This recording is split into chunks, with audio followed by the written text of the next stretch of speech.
Kami dari kelompok 2 dengan anggota Aprilia Keisha, Delvina Florencia, Calvin Octasean, Francisco de Mateo, dan Egidia Santa. Kami akan menjelaskan tentang hakikat negara dan Negara Kesatuan Republik Indonesia.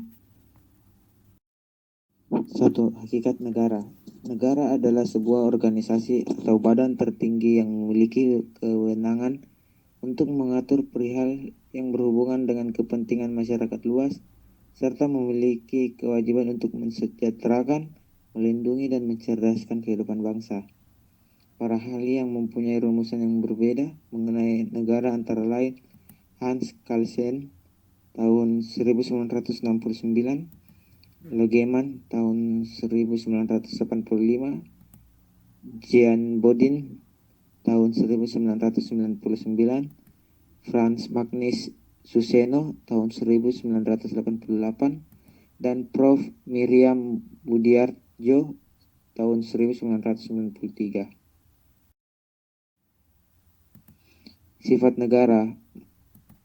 1. Memaksa. Artinya negara mempunyai kekuasaan untuk memaksa kekerasan fisik secara sah agar ketertiban dan keamanan dalam masyarakat tercapai sehingga tidak timbul anarkis. 2. Monopoli, yaitu hak negara guna melaksanakan sesuatu sesuai dengan tujuan berdasarkan dari masyarakat, sehingga negara dapat mengatakan bahwa kepercayaan atau aliran politik tentu dilarang hidup dan berkembang. 3. Mencakup semua, artinya setiap peraturan perundang-undangan berlaku untuk semua orang tanpa terkecuali. Unsur-unsur terbentuknya negara. 1. Penduduk yang tetap. 2. Wilayah tertentu. 3. Suatu pemerintahan. 4. Kemampuan untuk berhubungan dengan negara-negara lain. Ada fungsi negara, yaitu yang pertama, negara harus memberikan perlindungan kepada para penduduk dalam wilayah tertentu, meliputi perlindungan terhadap ancaman dari luar dan dalam negeri, serta perlindungan terhadap bahaya dalam negeri, termasuk bahaya lalu lintas. Contoh lain dari ancaman dalam negeri yaitu perang saudara, konflik horizontal, terorisme. Sedangkan contoh dari ancaman luar negeri yaitu spionase, agresi, pelanggaran wilayah. Fungsi negara yang kedua yaitu negara mendukung atau langsung menyediakan berbagai pelayanan kehidupan masyarakat dalam bidang sosial, ekonomi, dan kebudayaan. Contohnya, negara memberikan bantuan-bantuan sosial untuk rakyat yang kurang mampu. Fungsi negara yang ketiga yaitu negara menjadi wasit yang tidak memihak antara pihak-pihak yang bersengketa di masyarakat, serta menyediakan suatu sistem peradilan yang menjamin keadilan dalam hubungan sosial masyarakat. Maka dari itu, negara menyediakan undang-undang dasar. Selanjutnya, tujuan negara. Tujuan negara secara umum adalah menyelenggarakan kesejahteraan dan kebahagiaan rakyatnya. Tujuan negara adalah pedoman dalam menyusun dan mengendalikan alat perlengkapan negara serta mengatur kehidupan rakyatnya.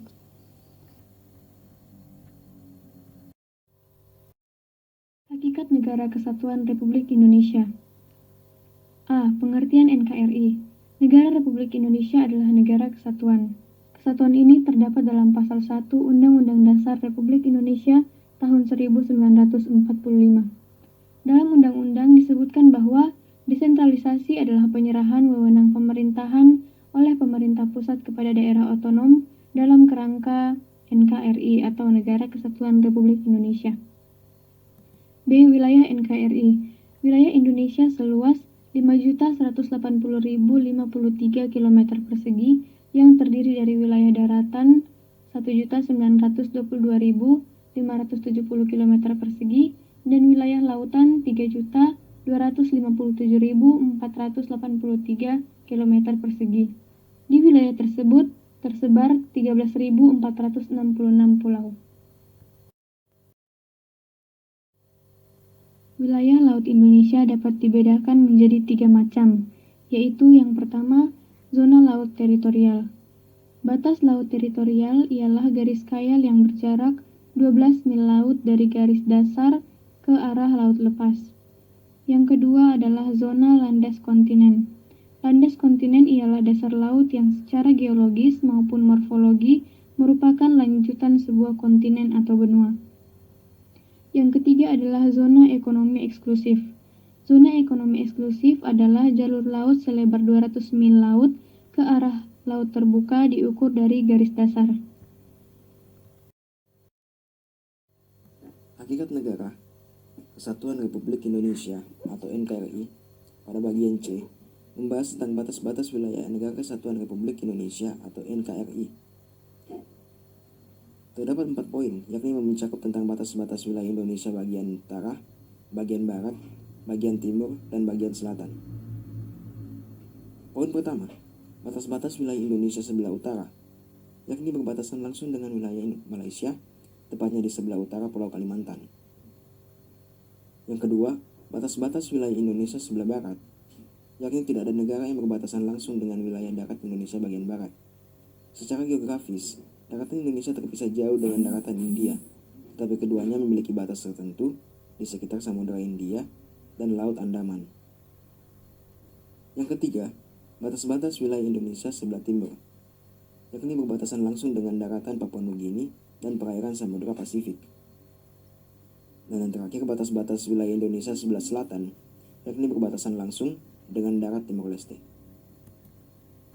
Hakikat Negara Kesatuan Republik Indonesia atau NKRI pada bagian D membahas tentang kekuasaan negara atas kekayaan alam yang terkandung dalam wilayah Negara Kesatuan Republik Indonesia atau NKRI. Indonesia memiliki kekayaan alam yang melimpah. Siapa yang menguasai kekayaan alam tersebut? Yakni tercantum pada pasal 33 ayat 2 dan ayat 3 Undang-Undang Dasar Negara Republik Indonesia tahun 1945 memberikan jawabannya yang menyatakan bahwa pada pasal 33 ayat 2 berisi tentang cabang-cabang produksi yang penting bagi negara dan yang menguasai hajat hidup orang banyak dikuasai oleh negara. Sedangkan yang tercantum pada pasal 33 ayat 3 berisi tentang bumi dan air dan kekayaan alam yang terkandung di dalamnya dikuasai oleh negara dan dipergunakan untuk sebesar-besarnya oleh kemakmuran rakyat atau untuk kemakmuran rakyat.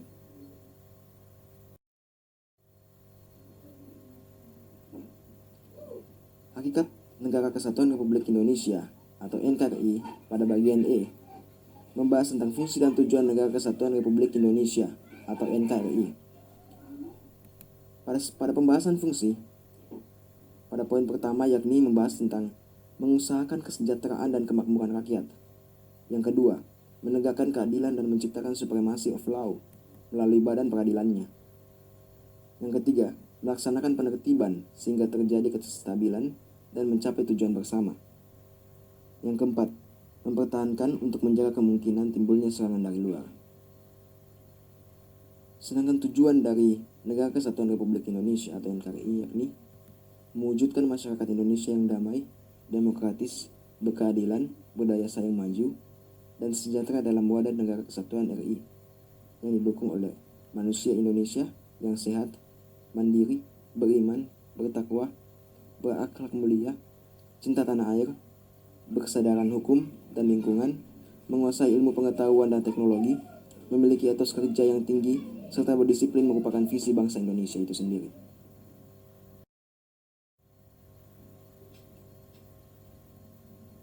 Bagian 3 membahas tentang prinsip-prinsip Negara Kesatuan Republik Indonesia atau NKRI. Prinsip-prinsip Negara Kesatuan Republik Indonesia yang pertama yakni Indonesia adalah negara kesatuan yang berbentuk republik, tercantum pada pasal 1 ayat 1 Undang-Undang Dasar 1945. Yang kedua, kedaulatan berada di tangan rakyat dan dilaksanakan menurut Undang-Undang Dasar, tercantum pada pasal 1 ayat 2 Undang-Undang Dasar 1945. Yang ketiga, negara Indonesia adalah negara hukum, tercantum pada pasal 1 ayat 3 Undang-Undang Dasar 1945. Yang keempat, Presiden sebagai penyelenggara pemerintahan tertinggi negara dipilih langsung oleh rakyat, tercantum pada pasal 6A ayat 1. Undang-Undang Dasar 1945. Yang kelima, DPR merupakan pemegang kekuasaan membentuk undang-undang yang tercantum pada pasal 20 ayat 1, dan DPR juga tidak dapat dibubarkan oleh Presiden yang tercantum pada pasal 7C. Yang keenam, menteri-menteri adalah pembantu Presiden dan para menteri-menteri negara tersebut diangkat dan diberhentikan oleh Presiden, tercantum pada pasal 17 ayat 1 dan 2 Undang-Undang Dasar 1945. Dan yang terakhir, MPR hanya dapat memberhentikan Presiden dan atau Wakil Presiden dalam masa jabatannya menurut Undang-Undang Dasar, tercantum pada pasal 3 ayat 3 Undang-Undang Dasar 1945. 4. Upaya menjaga negara kesatuan Republik Indonesia. A. Cinta tanah air. Sebagai warga negara Indonesia, kita wajib mempunyai rasa cinta terhadap tanah air. B. Membina persatuan dan kesatuan. Pembinaan persatuan dan kesatuan harus dilakukan dimanapun kita berada, baik di lingkungan keluarga, sekolah, masyarakat, bangsa, dan negara. Berpartisipasi dalam menjaga keutuhan NKRI. Berbagai tindakan dapat kita lakukan dalam berpartisipasi menjaga keutuhan NKRI, dimulai dari lingkungan kecil seperti rukun tetangga, kampung, desa, atau kelurahan, tingkat kabupaten, provinsi, dan selanjutnya tingkat nasional. Bagian E, menjaga wilayah dan kekayaan tanah air Indonesia. Wilayah dan segenap kekayaan haruslah kita pertahankan dan kita jaga. Kita tidak boleh membiarkannya dirampas bangsa asing atau perseorangan. Tugas menjaga semua ini memang diserahkan pada negara. Namun, sebagai warga negara, kita harus turut menjaganya. Bagian F, saling perbedaan. Indonesia berdiri di atas perbedaan. Perbedaan tersebut meliputi agama, suku, adat, bahasa daerah, dan warna kulit. Semua perbedaan itulah yang menjalin membangun Indonesia seutuhnya. Bagian G, mempertahankan kesamaan dan kebersamaan. Dalam naskah Sumpah Pemuda, kita telah mengikrarkan bahwa kita adalah satu bangsa, bangsa Indonesia, satu tumpah darah Indonesia, satu persatuan bahasa Indonesia. Dan yang terakhir, menaati peraturan. Salah satu cara menjaga keutuhan Indonesia adalah dengan menaati peraturan. Peraturan dibuat untuk mengatur kehidupan berbangsa dan bernegara. Tujuannya agar Indonesia menjadi lebih baik. Selanjutnya bagian C.